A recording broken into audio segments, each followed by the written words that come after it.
Stitching quality ఇది ఇది heavy quality వస్తుంది. క్వాలిటీ బాగుంటుంది. ఓకే. బాగుందన్న. అలాగుంది.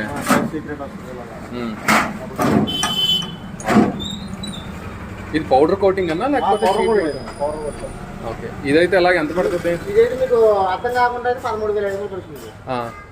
ఇంకా ప్రైస్ పెరగాలంటే ఓకే. నేనే సెలెక్ట్ చేసుకోవాలి మోడల్. కలర్ సెలెక్ట్ చేసుకోవాలి. మోడల్ ఉంది లైట్ వెయిట్ ఇది. ఇదంతా చూపించాను కదా 8,500 లైట్ వెయిట్ ఇది. ఇదైతే 8,500. ఓకే. తగ్గిస్తారు కదా మీరు, డిస్కౌంట్ ఇస్తారు కదా? డిఫరెన్స్ అన్నమాట దానికి. ఓకే. ఇప్పుడు ఇందులో మీకు 13,500 కలర్ డిఫరెన్స్. సరే అన్న. ట్రాన్స్పోర్టేషన్ మీరే ఇస్తారా? ట్రాన్స్పోర్ట్ మీదే. మాదా? మరి ఎలా బుక్ అంటే మీకు టైప్ ఉంటే మీరు చెప్తే ఆటోలు ఉంటారు.